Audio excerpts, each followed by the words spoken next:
Good afternoon and welcome to the July 18th City Council work session. And I believe we have Alan Zelenka calling in. Is he on the phone yet? Not yet. Okay. And Claire will not be here. Is that correct? So we have everybody else. So that's great. All right. So community justice, I will turn it over to you. Okay, I'll just jump right in. Mayor, councilors, really excited to be here today to continue to progress our conversation around community justice initiative and bring you up to speed. The last time we spoke with you, I believe was in May, and at that time we had laid out some of our plans. And I'm really pleased to be joined here at the table with Kevin Altucker, who's joined our team as a project manager, and also Dr. Gary Manross, who many of you are familiar with, not a new face, and from Strategic Research Institute. Kevin joined our team, just to kind of give you a little bit of history, Kevin joined our team about, a month and a half ago, Kevin? Yes. And he came out at a full sprint. Helping us get organized and thinking about how we get to the fall and putting together our packages. Kevin has a lot of experience in project management, has done a lot of that kind of work. And the one thing I've really appreciated is he also brings a perspective of having some public safety background, in that one of the things that he's been doing over the course of the time that we've been working with him is teaching at the prisons. He's also helped us in some of our teen court analysis that we've done over the years. And you know, he's just deeply rooted in our community and committed and has a genuine and academic interest in helping us find solutions to the problems that we're trying to solve. And Dr. Manross, as I said, is a familiar face for most of you. He's worked with the city several times on different polling efforts, also worked with some regional partners, and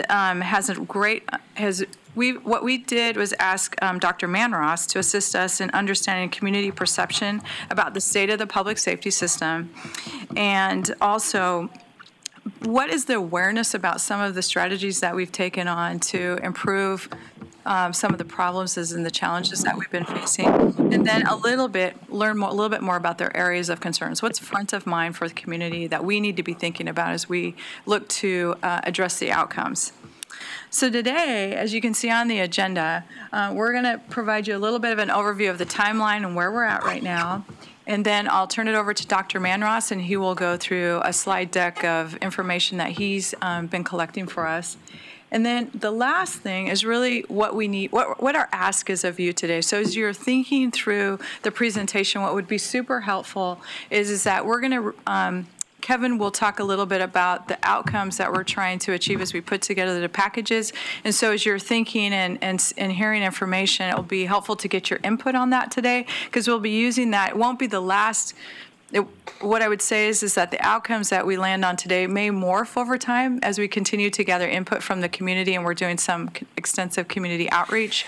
But we want to make sure that we're headed in the right direction as we move forward.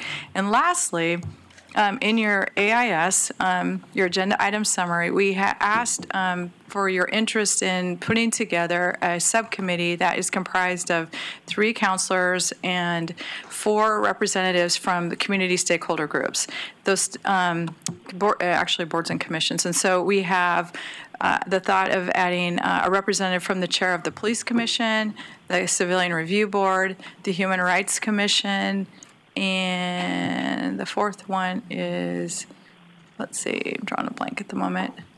Police Commission, Civilian Neighborhood. Civilian Review Board. Yeah. So anyway, we'll talk more about that. Kevin will talk more about that at the end, but I just kind of wanted to flag that for you on the front end.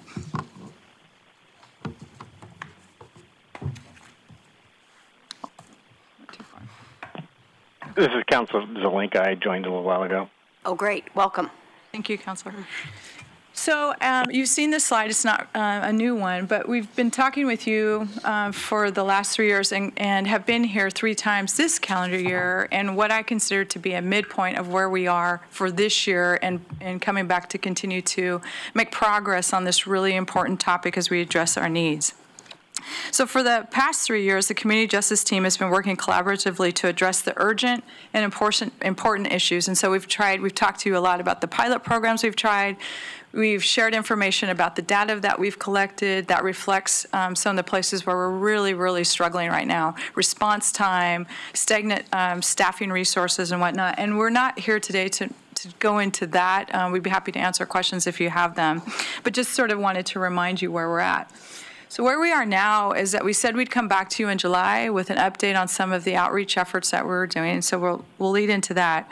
And let you know a little bit more about what we have planned over the course of the next 90 days as we move forward. And with that, I'm going to turn it over to Dr. Gary Manross. Thank you. Hello. Very nice to see most of you again, and the new ones who don't know me, it's an honor. Thank you very much. As you know, our approach is very scientific, and yet it's very applied. My argument is very simple. If you can't use the intelligence, why do you spend money gathering it, right? So one of the weaknesses to some polling is that they don't necessarily know how to apply it. Unfortunately, you do. And so we were asked to look at this issue and focus mostly on public safety and look at a possible initiative. But at this point, we're just looking at options. There isn't any recommendation. There ain't going to be any in that sense. So the first thing you might like to know, here, let's get this right. There it is. All right. Our research design, you can see the data were gathered from June 29th to July 3rd. The sampling error is plus or minus 4 to 5%, and the sample was intended to be 400, and we ended up with 408. So you can have a good deal of confidence in these findings. I should also mention in the next couple of slides you see, you will recall from the past we have a what's called an SRI go-no-go model, and the reason for that is when somebody calls you up on the phone and talks to you about anything. And they say, and for example, a funding measure, and they say, you know, this is under consideration. Would you vote yes or no if it were brought to the ballot today? And you say yes. Can we take that to the bank and bring it back to council and say it's a yes? And the answer is no. So we go further and say, well, is that a definite yes or a probable yes? Is that a definite no or a probable no? And and the reason I bring it up is that historically now for well over 2 decades, that's gotten us either right on or within 1 to 2% when statistical margin of error is 4 to 5%. So these data are extremely powerful. The two alternatives we looked at was, in terms of the funding mechanism, is, well, what happens if the council were to, which you have the authority to do, of course, were to place a levy, to bring forward a levy without going to ballot? Would you get resistance to that from your constituents, or would they embrace it? And then after that is, oh, what happens if it did go to ballot? And remember one thing really important, our sample here is the electorate. It is not the community at large, and that's 2 different populations. So this is your voters. The answer is if you brought it to a levy without going to ballot, you just enacted a levy, your potential support for that would be 58%, but in all likelihood, your support for that notion would be between 47 and 52%. If you look here, depends on the amount. That 5%, that's how you get to the 52.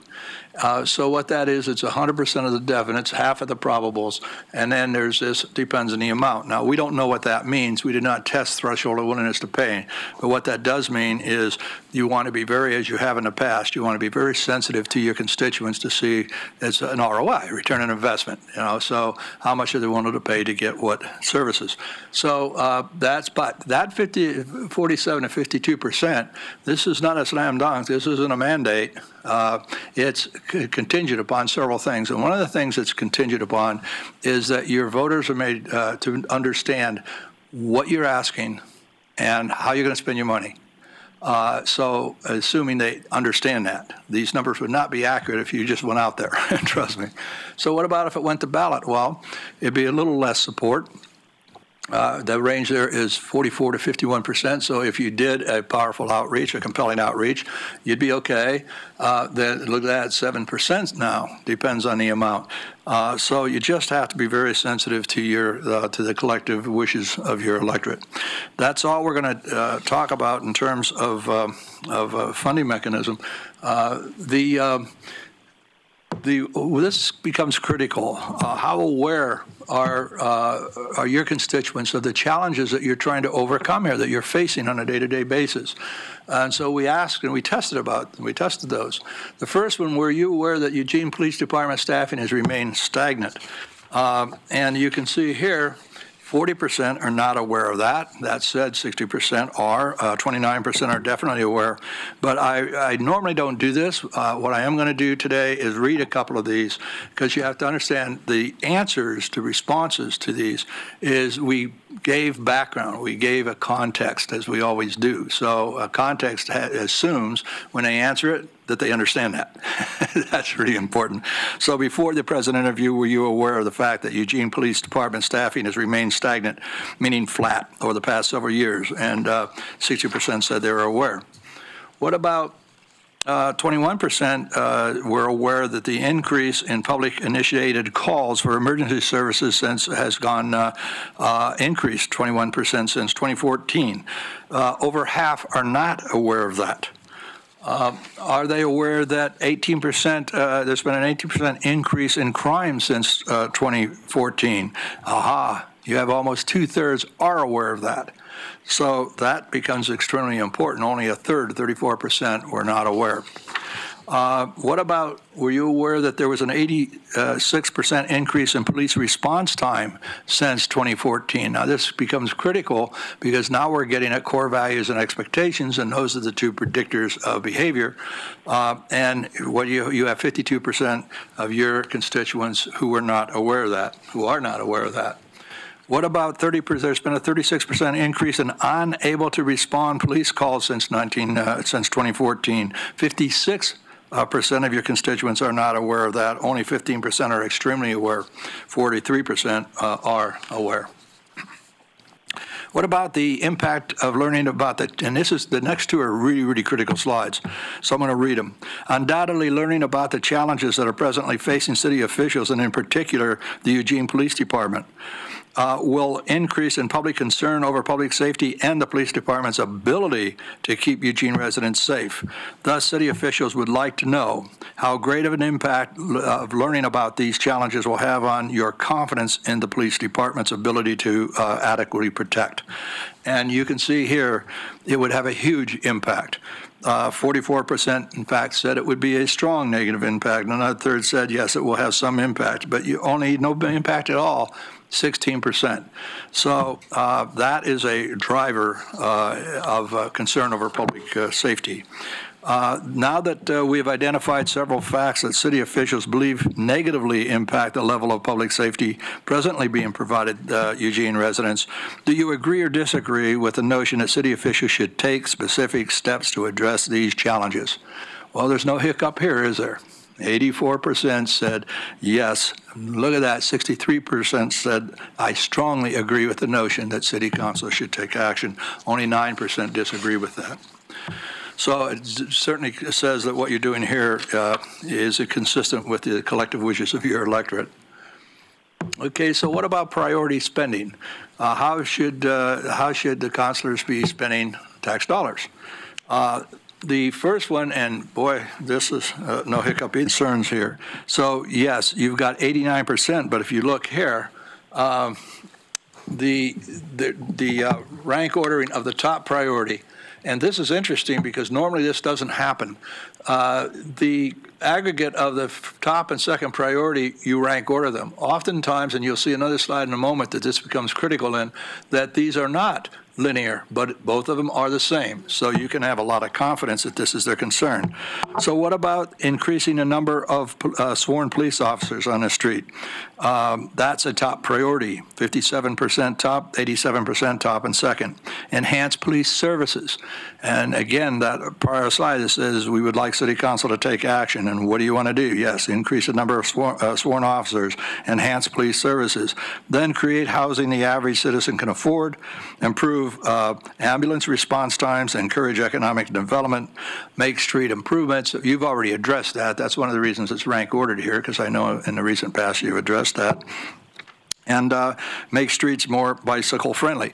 Now that doesn't mean, I want to interpret that particular last element, that doesn't mean making your streets bicycle friendly is not a priority. It means you've been doing a great job of doing that. So people are pretty happy with what you've done, and that happens to be a very high priority, but you're addressing it quite nicely. What about, and this, where we go next is really, really critical. You're doing, and now I know this definitively and empirically, you're doing a great job in several programs having to do with public safety that unfortunately your constituents not aware of.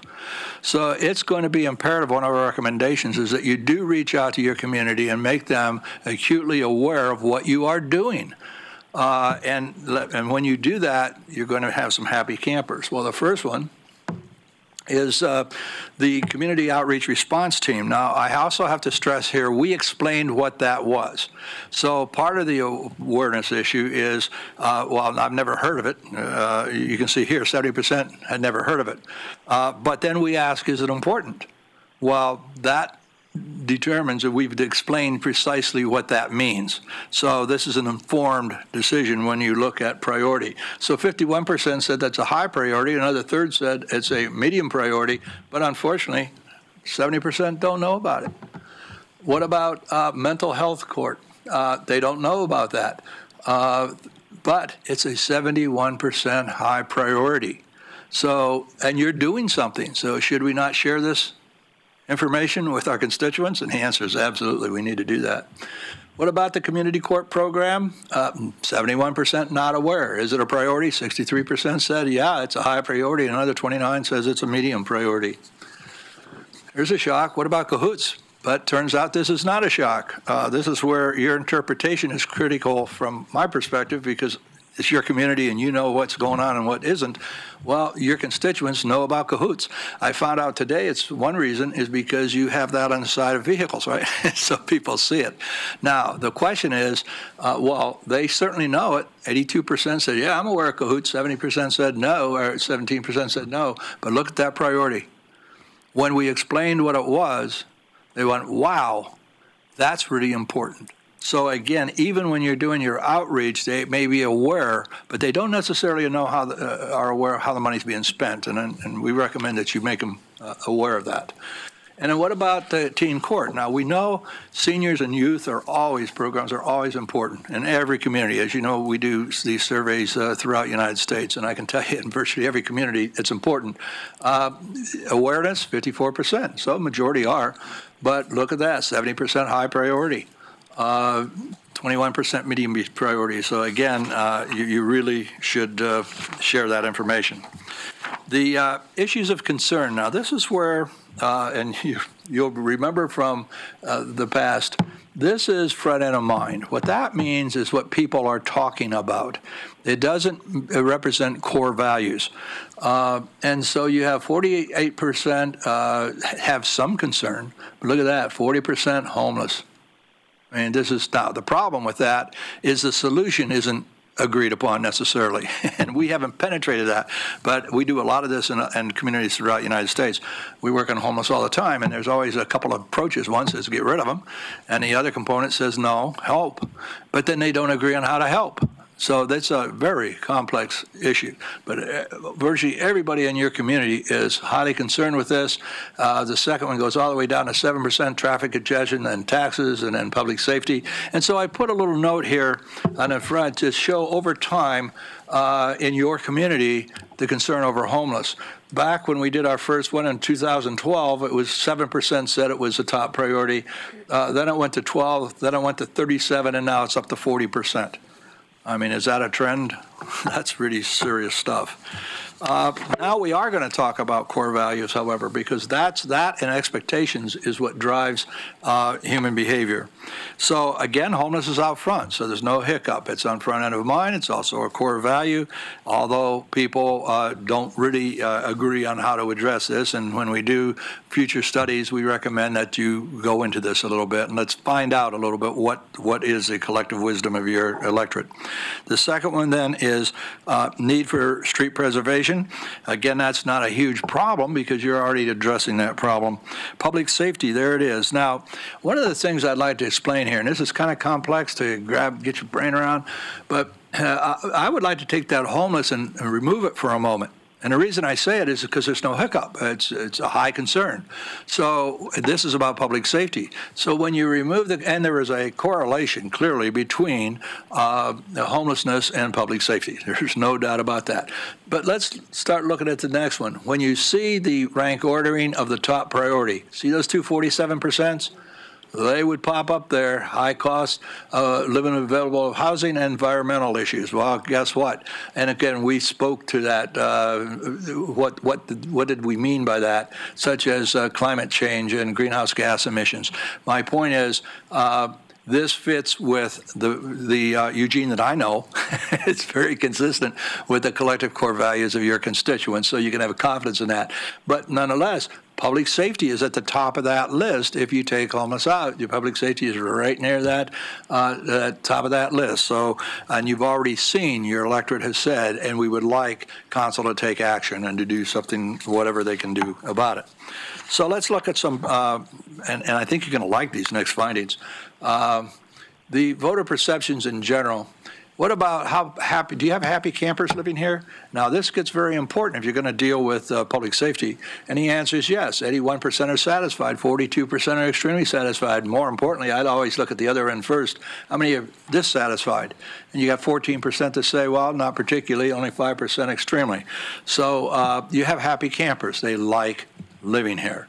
What about, would you like a more walkable and bikeable community? Oh, the answer is over half say, well, sure.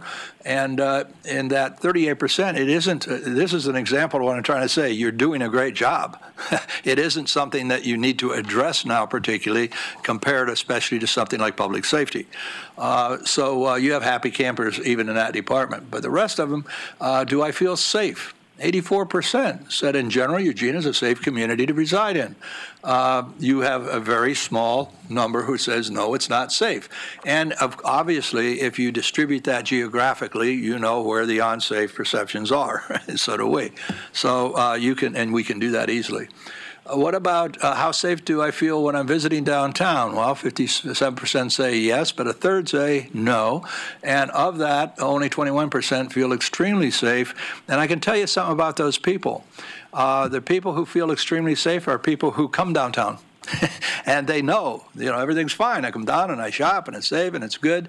The perception of people who don't come downtown, that's different. And that gets us to this concept that perceived reality is real. So this does not reflect reality. This reflects perception of reality. And that's what's going to drive decision making, as we all know. So what about, and whoa, what happened? Somebody help me here?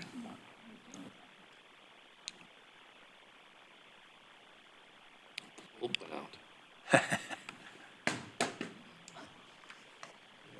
did I do? It's probably me. I'm a bad guy.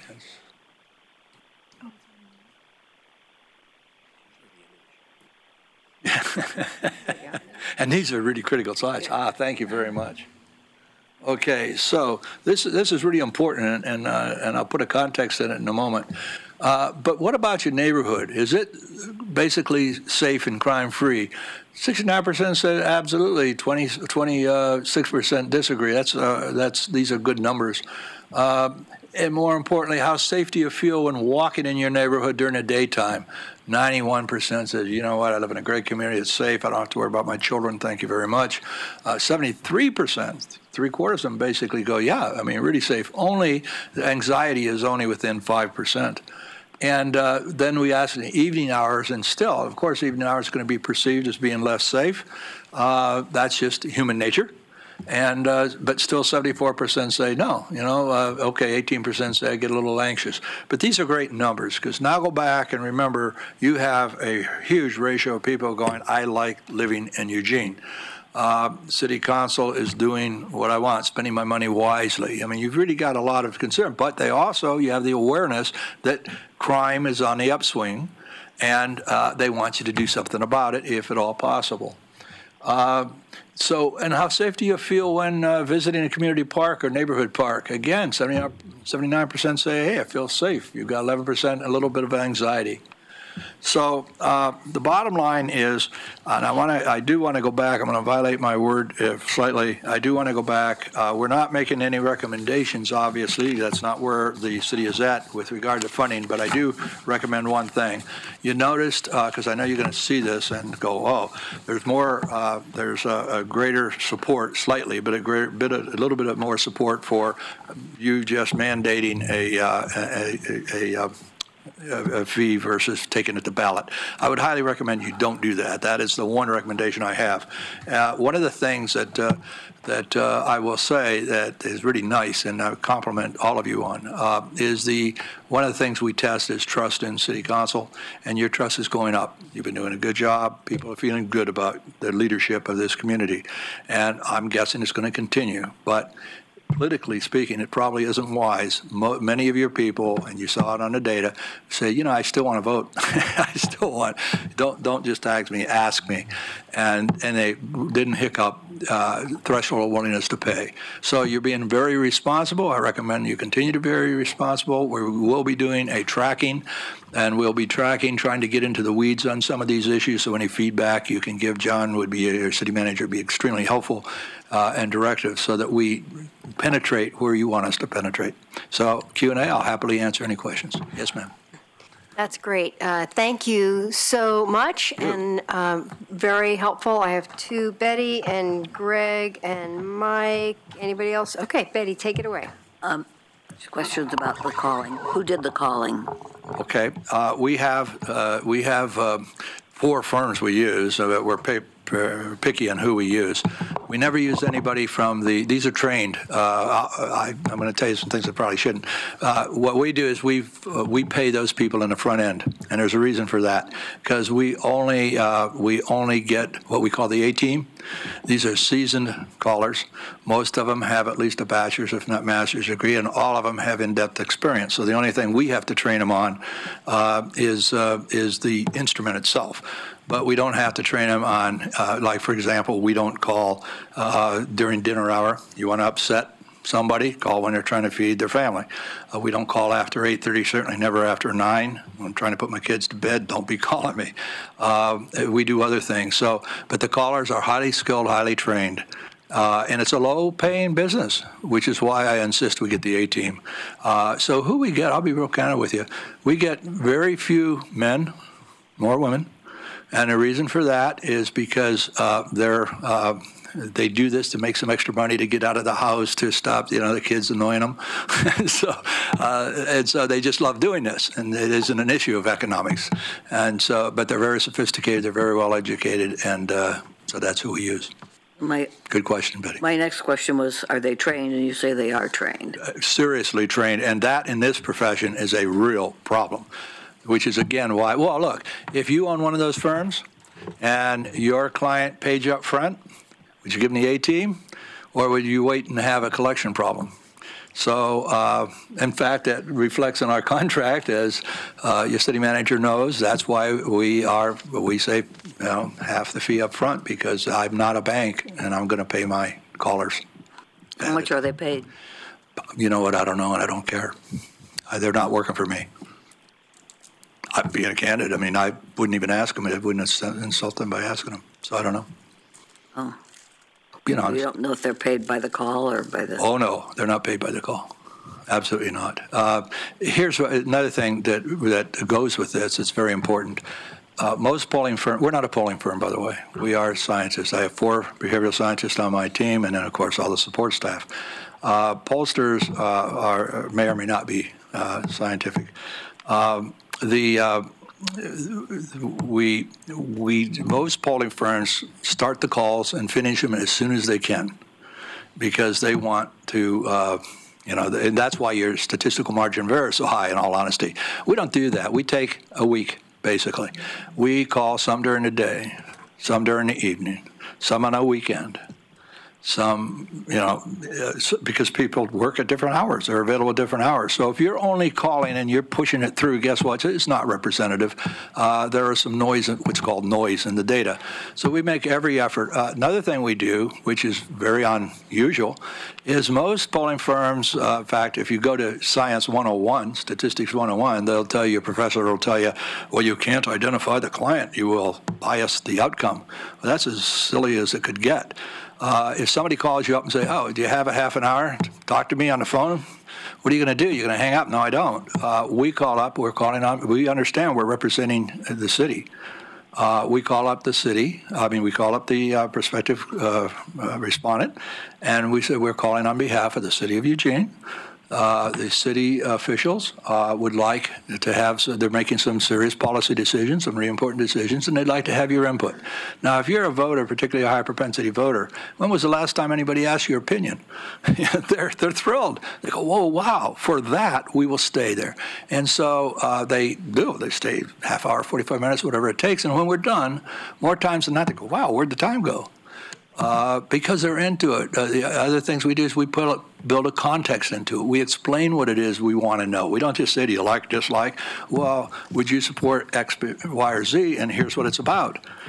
These programs that we tested here, awareness. Well, I'm not aware of it, but you tell me what it's about. Yeah, that's important.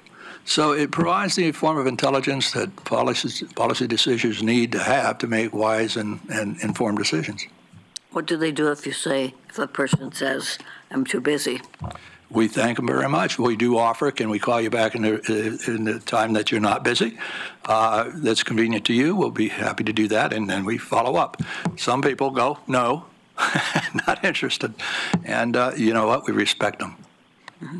And what kind of information do you get about the people that you call? Well, all the demographics, of course, their age, income, level of education, sometimes where they live, because it's often we want to divide the community into maybe 4 or 5 sections. Sometimes by ward, by district, whatever. And so we often ask them where they live. Of course, we get a lot of the information. Remember who we're calling. We're calling for the most current list of registered voters. And then we break them into high, moderate, and low propensity voters. And, of course, that's a subjective issue, so I can give you the equation if you want to know what we use. But and then when we look at outcomes and behavior, we actually break them into these subset. High propensity voters are more. Oh, good example. If you are dealing with a ballot measure and you're looking at a high, should we go in November or June, for example, some other month, we look at if you get more support on low propensity voters, you want to go in a high turnout election, right? If you get greater support and low among your high propensity voters, you're going to want to go in a lower turnout election. So it's often we're being asked our recommendation on those kinds of issues. And do you have statistics as to the educational level of the people who? Absolutely. Who were, do you correlate that with their answers? Sometimes. You're bringing up a wonderful point. If you leave these data sit and don't use them down the road, shame on all of us. One of the advantages of having been working with the city for a long time is John can call me and say, I apologize, your city manager can call and say, hey, Manross, I'd like, and I showed you one of them here, I'd like a trend line over time on a key concept that we care about. Oh, okay. And then we do all kinds of modeling, causal modeling, which nobody does. By the way, we're the only one that does that. There's a difference between A correlates with B and A causes B. We can actually go in and address that. Yes, often we go in and look at differences by age range, by income range, by education. Absolutely, ma'am. And you have all of that information? We absolutely do. And I'm going to say, the only thing I'll say today that may sound self-serving, and for that I guess I apologize, but I don't really, and that is we're batting 1,000 here. Thank you. All right, Craig. Yeah. Thanks, Mayor, and thank you, Dr. Manross, for your presentation. Thank you, sir. Couple of things. First is, do you have this data more disaggregated by ward? We do, yes, sir. Okay, because one of the issues that comes up for me is, the current concern that comes up for me is that, so as I saw looking through the data that you had broken down by ward, that you had a propensity for more folks from Ward 6 and Ward 4 to not be as either aware and or as satisfied with the services that we are currently delivering. And I know there's a number of reasons for that, but what I'm trying to do is drill down into, how can we better change those perceptions with people? Because I think some of it is perception is reality, but perception, also has some inaccuracies built into it. The first answer to that question is when you're right, you're right. You're exactly correct. Now, one of the reasons we do what we do, and it can be a little anxiety, bothersome. You go, oh, the N, meaning the number of respondents in one of the wards or districts is lower than the other. The reason we do that is remember who our population is. It's your electorate, and typically, not in this case, but typically we're predicting voting behavior. And in those areas, in those wards, for example, where you have a lower sample size, the truth of the matter is those people don't vote as much as the people in those wards that have higher sample size. And so what we're trying to do is predict the actual end outcome. So what we do is we make sure that in each of those subsets, we have enough people that we can go in and do what you're suggesting. So you have enough in that subset or in that node, in that cell, that we can go in and look at their attitudes and look at their core values and expectations and their hot buttons and their cold buttons and what do they care about, what do we need to be talking about, and in what order. For example, when you do ballot language, it's not only important that you talk about the right things, it's important that you talk about them in the right order. It's also important you don't talk too much. So what is it that, we really care about? So when you get to shifting expectations and perceptions, and that was part of your question, we can go in and drill down and get those answers. So we're really looking at two levels. We're looking at one level, the electorate at large. Then you look, that's your mass market, if you will, mass media. And then you look at your target, where what is it you have to go in and discuss with these various subsets. So I actually spoke to that in my presentation.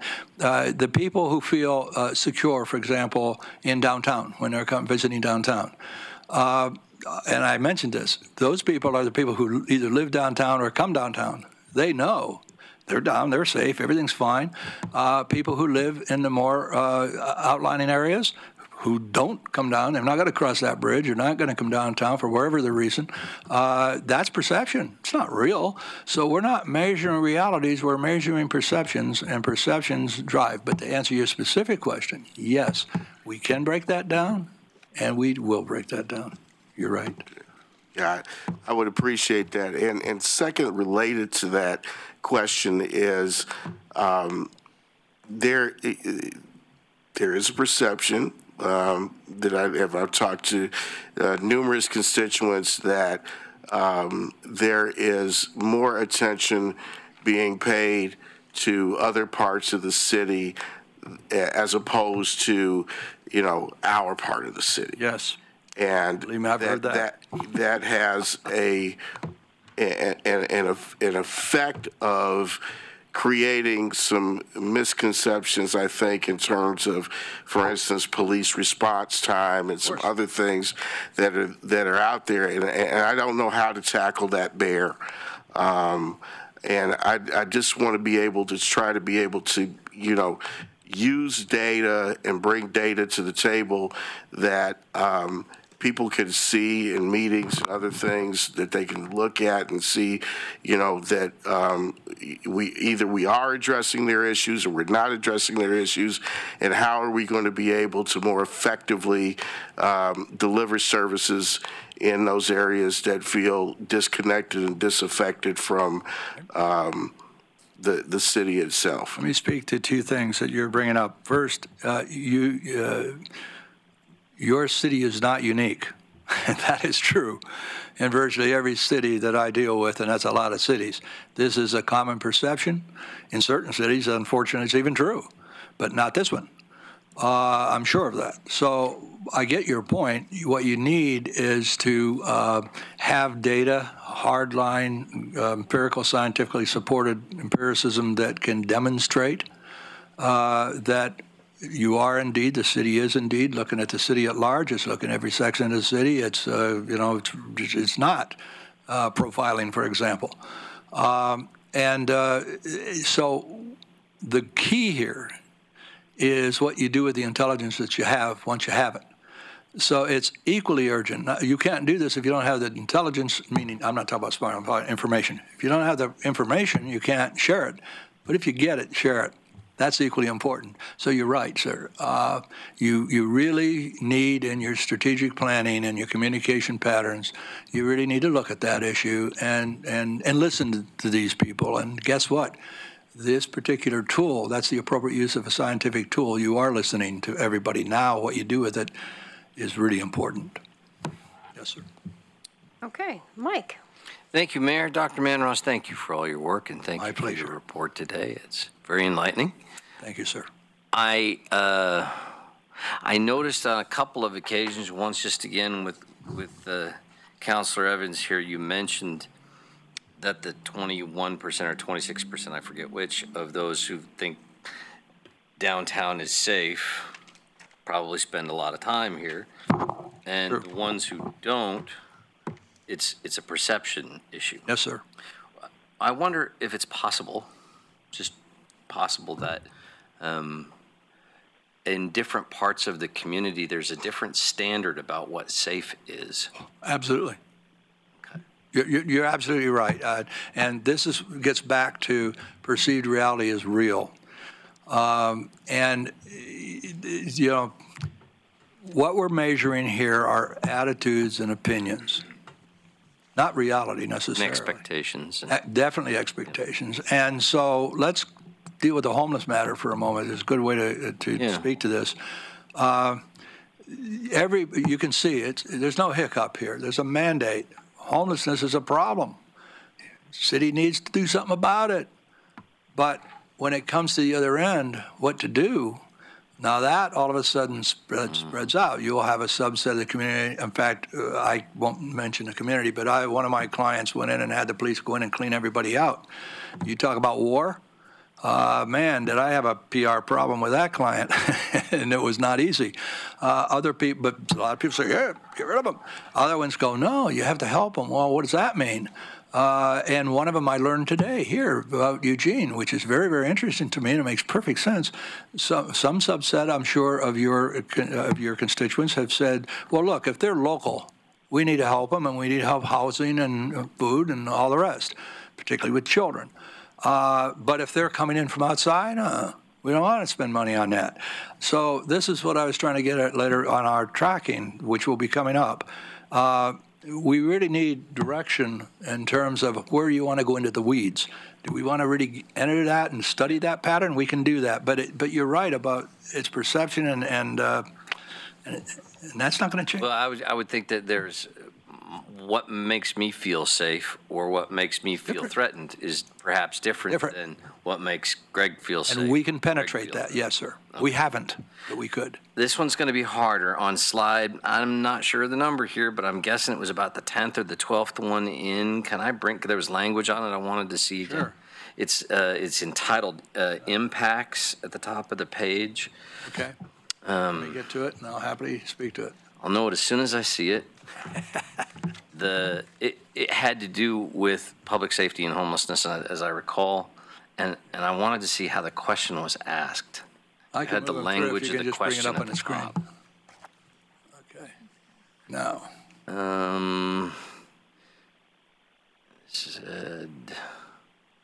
Okay, it'll be after that for sure. Yeah. Okay. I'll just go through and tell me when to stop. 6, 7, 8. There. Is that it? Let's see, official takes. That's probably, those are the two. One of those slides. two, wasn't it? Yes, sir. It has to be. I thought I would remember it as soon as I saw the question. Well, do you have a generic concern to express, and I can probably speak to it. The impacting level of public safety. I apologize, but rereading that, I'm not, the Could question. it be an awareness question? It was, I remember that when I thought of it, it seemed vague to me as a question from the standpoint of what you just mentioned. That Well, what is some it? people, What's bugging you? some people, it's the approach to public safety. Okay. Whether or not, and the approach to homelessness is a part of that question. Okay. Whether or not, I would like to know some measurement of the community that would prefer enforcement of illegal camping versus okay. increase in services to that issue. That's I can't speak to that. We did not test that. There's no data here that will speak to your issue. But this is what I was trying to get at when I said in our next survey, if you want us to penetrate and address those issues, I think they're important, especially since your constituents care about homelessness big time. So yes, we can dig into that and pull that intel out, but I don't have it here. Okay. I don't want to misrepresent. very much. Chris? Thank you, sir. Mayor, can I get in the queue? Yes. Very interesting research. And others have talked about the methodology. Yes, sir. Having been in the research world for a while, I think your methodology is really good, especially in the modern age. Thank you, sir. Research is so much more difficult to do now in the modern the age truth? than it was. And I think you're working very hard to try to maintain Integrity. reliability. Yes, sir, we are. So I appreciate that, and that's why I'm tending to absorb this Thank you, sir. very heavily. Something I noticed here, particularly with regard to the ranking questions, were the degree to which our three top focus issues that we identified in our retreat are intertwined. Oh, really? Okay. Homelessness, public safety, and housing. There you go. And those three are intertwined, and as your research showed, they're also very top of mind. With Top of mind and core values. and core values with the people here. And so figuring out strategically how to address all three in a effective combined strategy, I think is very important. One of the other things that I recognized also is, by looking at it, that this is perceived as a community-wide issue.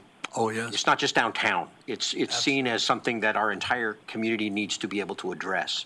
And I think that's something we need to internalize, because we have focused a lot on downtown. We need to continue to focus on downtown, but not at the expense of recognizing how voters are in the entire community and voters perceive our response to an entire Right, you're right. Yes, sir.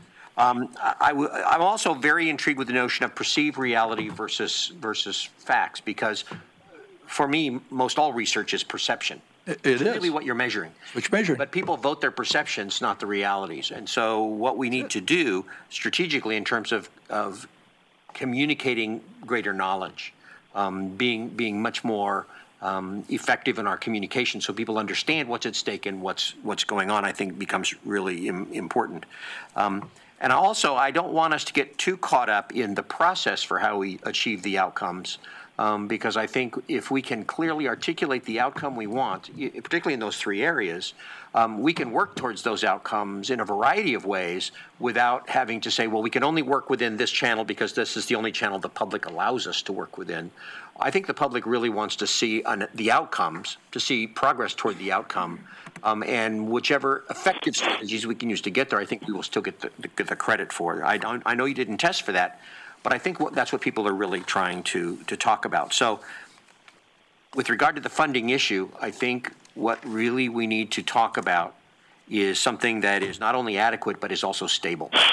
And I mean, you talked about a levy and you talked about a fee. You're right. And I think we need to consider those options. Both of them had support, and I appreciate your advice on where to go. But I really am looking for something that's stable as well as adequate. And so I think that's really what kind of conversation we need to have, particularly around this subject of public safety.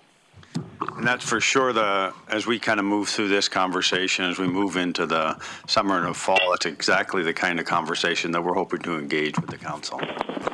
If I may, could I make two comments on what your perceptions? First, you're right. I mean, it's just that simple. But there are two recommendations I do have. One, and you've heard me say this lots of times, this is not an educational issue. This is an information issue. Your constituents, one thing we know about them, they're quite sophisticated, quite well educated. They're smart, they're educated. Thank you very much. It's a matter of information. Second, I do recommend narrowcasting versus broadcasting. And by that, when you look at the homelessness is so far out front, right? But then you go to that second level, and public safety is right up there, as you've said. So my point is, on your message strategy, you really want to focus on what it is your desired outcome is, meaning improving X, Y, and Z, and don't get out to some big deal. I mean, really focus on this, because at the end of the day, and then we need to measure it. So that's when we're looking at the tracking to see, well, has that had an effect? I had a conversation with staff a few minutes ago, right before this meeting also, that was enlightening, talking about, well, yeah, but where do we know to go? Where do we need to go deeper into the weeds? And that homelessness is a great example of that, right? So if giving feedback to your city manager on that, so direct us, so where do you want to go deeper so you can get the intel you need to have that strong, compelling narrow casting? Yeah, I'll come by chunk. That's it. Got it. Alan.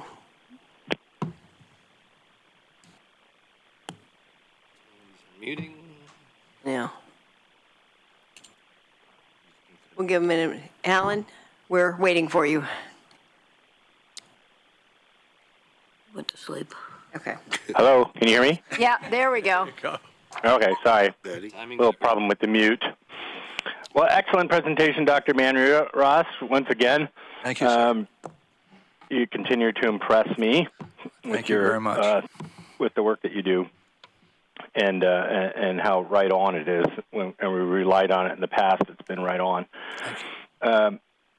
Very interesting data, mostly about public safety and not so much about the community justice system. Some about the awareness of some of the programs that we have. Interested in whether or not you asked any questions that were about the perception of our community justice system. Like, is it fair? Does it treat people fairly? Does it work? Does it get us to justice? Did you ask any of those kind of questions? That is a very reasonable inquiry on your end, and the answer is no, we did not. And not because we didn't want to, but there's always budget parameters and time parameters, how long you keep a person on the phone. So should we be doing that? Absolutely. Am I authorized to do that going down the road? I sure hope so, because those are real critical questions you're bringing up. But do I have intelligence from this survey? No. I may have some. Do we have any of those in the past? We might, from some of our past surveys, be able to address some of those, but it wouldn't be current. So, but we should. Yes, sir. Yeah. And will the report that we'll get, does it break it down by ward? It can. The responses? Yeah, if we could get a report. Actually, it will. The questionnaire itself, where we report the percentages, will break them up by ward and throughout your city, yes. Good. So a little more interested in the drilling down in the next steps. What are we going to do, and how are we going to go? Is that something you're planning to address, Mr. City Manager, in the end of this? I think yes. Am I just a little premature? Alan, you are a little premature, although as a part of this work session still, we'll have a little bit more conversation around that. Ask the council to take a couple of actions on a subcommittee if you choose to do that. But then you're exactly right. As we move through the summer, what you talk about is where we'll start moving towards. Okay. All right. Thank you. Madam Mayor, may I make one more comment? Please. I'd like to speak to something that Councilor Evans brought up. You are absolutely correct. When you pull a sample from the electorate, you're going to have lower response rates from certain sections of the community because they don't necessarily not high propensity voters. And that's unfortunate. So how you respond to that, how you overcome that, is, and I'm not recommending this necessarily, I'm just saying how you address that issue, is you do a community survey versus a voter survey, meaning RDD, random digit dial, and now you get balanced from each ward, each section, and you force it. So now you have input at different levels equally based on geography and other dimensions. I meant to say that, and I apologize. Thank you. Thank you, Mayor. Thank you. Greg, did you have another follow-up question? I have two other really quick questions, or maybe not so quick. One of them is, Dr. Manross, one of the problems I think that we have in terms of communicating what the city's ability to address homelessness is, or is not, doesn't have the ability, or whatever the case may be, is the fact that we have a lack of civic awareness around, who has the jurisdictional responsibilities for addressing the issue. So, for instance, the majority of what we have to address the issue lies in the hands of the county. Yes, because the county is, it's true. That's the human services vehicle through the state and the federal government, in which we get, resources and funds to be able to do that. Do you have recommendations on how we can best communicate that aspect of this, as well as, and then I have another question after that, as well as not just communicating responsibilities and jurisdictional issues, but also, I'm not quite sure how to say this. But just answer the first one. I'll come back to the other part. Actually, that is a very important and profound point you're bringing up. Yes, I do have a recommendation, but it includes what not to do. When you speak to those types of issues, you have to make certain that you don't sound like it's sour grapes, or you're making excuses or putting yourself on a defense. So when you bring that in, but that doesn't mean you don't bring it forward, you do. But when you bring those types of issues forward, you bring it in the context of saying, here's what we're doing within the limitations of our authority and our resources. And then you bring it up. While typically more of these programs come through the county and other agencies, we're doing everything we can do, and this is what we're doing. But please do not come out there and put yourself on a defense. That just weakens you, and I can tell you they'll come at you like, like wolves. Just don't do that. So be careful when you go down that road. And shifting gears a little bit, did you get any kind of sense of community-wide recommendations on how we as leaders in the community should be supporting our police department? Oh yeah, absolutely. It's implied when they're saying we want more cops on the street, more sworn officers. We want public safety to be one of the top 3 priorities. That's telling leadership that there's where you want to go, down that road. So I can absolutely assure you, while we didn't ask that question, it's implied, and you can't break it apart. So when you're talking about policy, making informed decisions policy, look, the best thing you can do is, and here's why it works this way, best thing you do is do what you did. Reach out to your constituents, invite their input. Then when you have their input, base your decisions on, at least in large part, on that feedback, because what happens is you don't have stupid voters. Remember, this isn't the community at large, this is the electorate. And these people are pretty sophisticated in this town. So when they see, they know, it's going to be out there that you did a survey, you commissioned a scientific survey. And then when you respond in a positive way to what they said they care about, that's the core values and expectations, they're going to go, wow, my leadership is listening, and that's key. So we did look over time at the level of trust and controversy of your council, and over time, you have. I can tell you, when I got here, man, it just stunned the daylights out of me. I went, whoa, this is a controversial group. They don't necessarily have trust.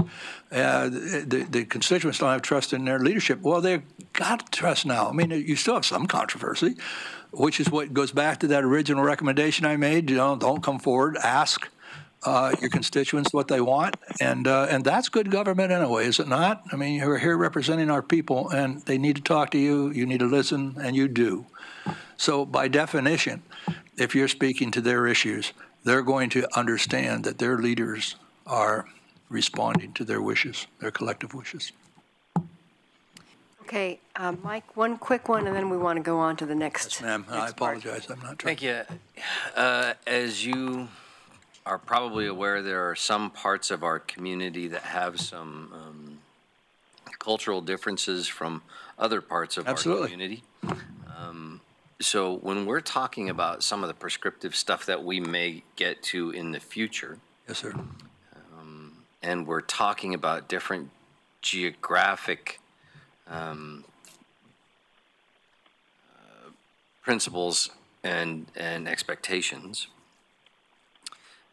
I noticed with a 408 in tab, and you're going to get to statistical reliability, but once you bust that out by 8, do you need to get to an N of 1600? Where do you need to get to total in tab in order to have a statistical reliability per ward? Thank you for asking that question. And ironically, I just happened to have a conversation today with your city manager that has to do with that. This is where technology works for you. When I got into, as a scientist, but you got to understand, I'm an applied guide first. I went out and built a career, and then I wasn't happy with the research, and so I went back and got my doctorate and became a researcher. Shame on me. The online, SurveyMonkey, for example, but online surveying, I used to badmouth because it's not science. And I couldn't convince my clients of that because it was cheap. Oh, it's a lot of big N, inexpensive, fast, we get the answers now. Oh, that's great, but it's not science. Well, it's true it's not science. So, and I'll even tell you who the client was, the East Bay Regional Park District, which is the largest regional park district in America. And I've been with them, I'm in my 28th year. I'm sitting there going over that, and it occurred to me one day, wait a minute. The people that hit on the website, the district's website or the city's website, they're self-selected, but they're a very interesting person. And they're probably high-propensity voters, by the way, or they wouldn't be, or they have some specific problems. The only two reasons they're going to visit your website. And so I went, wait a minute, why don't we replicate the survey on, you still have to do the scientific survey, so you have the statistical reliability, validity, and all the rest. But why not put that same survey on your website? Now, what happens, and all of a sudden you get an N, meaning of, like in there we had 6,000 to 7,000. In a typical city, I'll get 1,500 to 2,500. So we do this now all the time. And what I do is I don't just pull the data off from the online component. We look at that and we compare it to our science. And we can create sections that absolutely are valid. And it's fast and it's inexpensive. And we could break it down in a city the size of yours. We could break that down to neighborhoods. I mean, literally. So not only sections of town, then you could break down to age, cat, and all the demographics, but you could break it down to neighborhoods. And it'd be fast, it's inexpensive. It's ironic you asked the question because I was talking with your city manager today about this very point. Were we not, boss? So great. Thank you for asking. Thank you very, very much for this report. And we will get the final full report, so we'll have all that data to look at City more manager closely. wouldn't have allow less. Excellent. That's great. Thank you very much. And I guess we're ready for the next. We'll finish up. Yeah. Yes. And thank you, Dr. Manross. It's super informative for our team as we kind of plan for where we're headed. Councilor Zelenka asked, what's next? And so we'll talk a little bit about that with respect to our outreach and engagement efforts. At your table, you received a copy of all of the different outreach upcoming events that are planned. And so some of those are part of a speaker series. So we'll have Chief Skinner, Chief Saludik, Judge Allen, and Judge Gill that will be going out and talking to specific groups. Other events or sort of planned events, a little bit like what we did with the police chief input process last year, is we took advantage of reaching out to people as they were accessing different events that were planned. And so there's a whole host of those. And so we're really hoping that people are interested in coming out and visiting with us.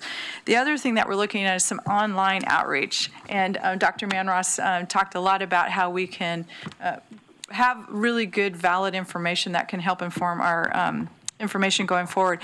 What I would say about this information is that you received is all out on our website. And so if you hear from people about how they want to get involved, if you could encourage them, we'd really, really appreciate it. It's really important to our process that we gather the best information possible. So Kevin, with that, I'll turn it over to you. Great. Thanks, Christy.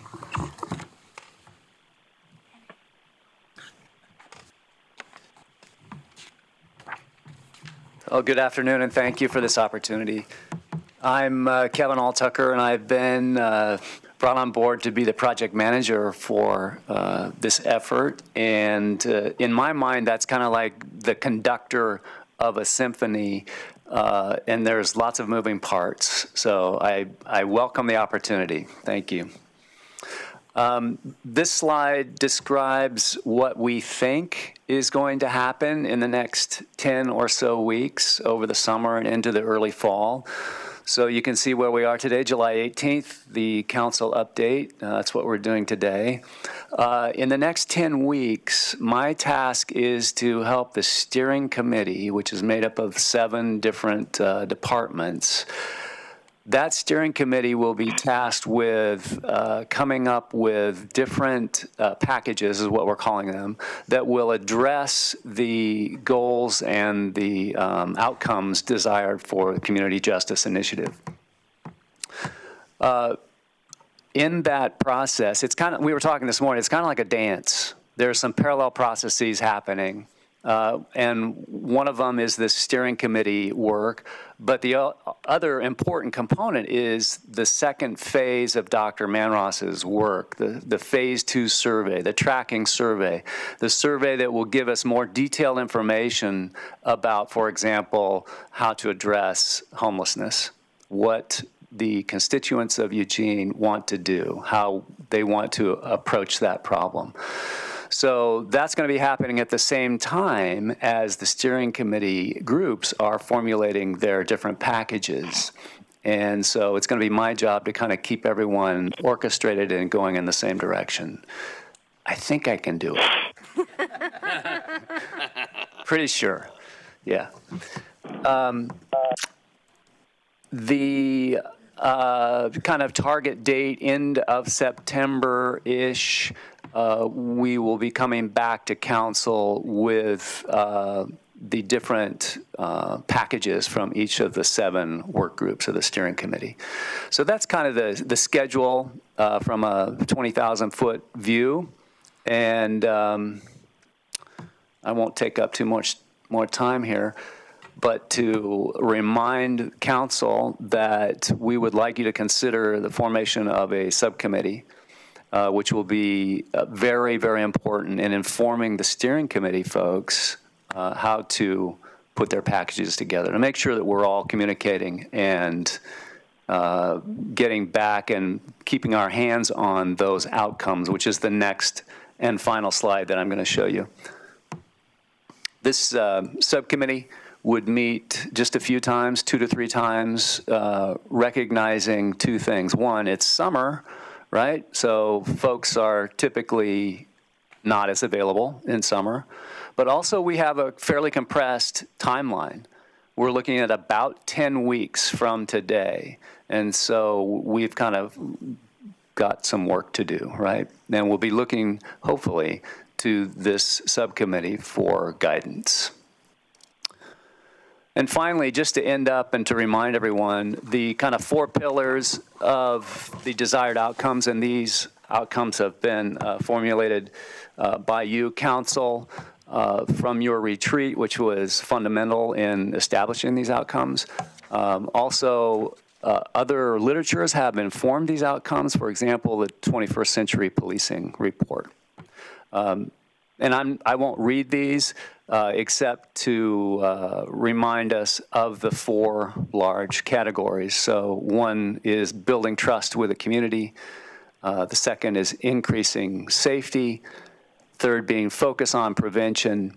And 4th, strengthening partnerships.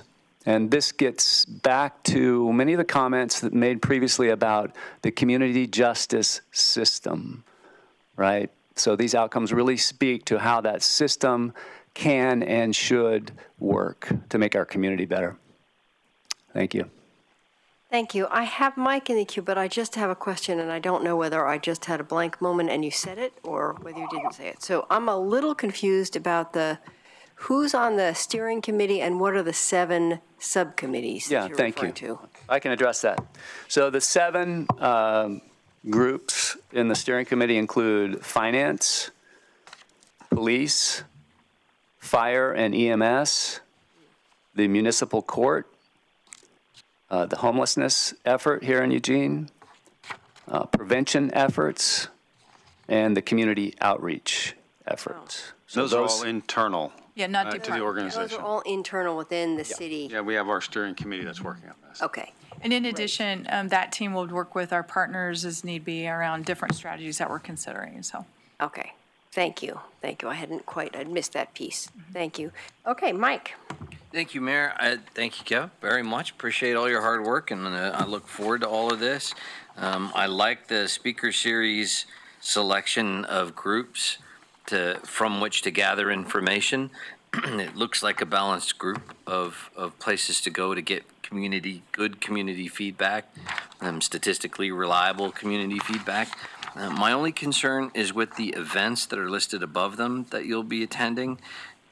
Not one of these events takes place in or is likely to attract large segments of either wards 4 or 5 in North Eugene. None of them take place there, and I'm a little concerned about getting balanced information in this way, in this part of the information gathering, because you'll leave out a fairly large segment that may have quite different views.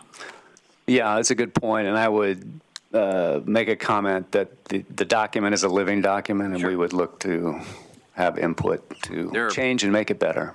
There are, by way of suggestion, there are these are in some places, in most of them, public events that take place in public facilities. Some are not.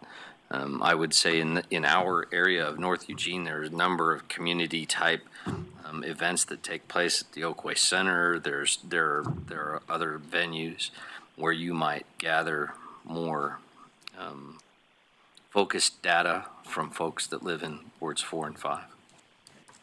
Thank you. Great. Any other counselors need to be in the queue with questions or comments? Okay, well, there we go. Emily? Going back, could we get a link to your PowerPoint slides that weren't included in the handout? That'd be great, thanks.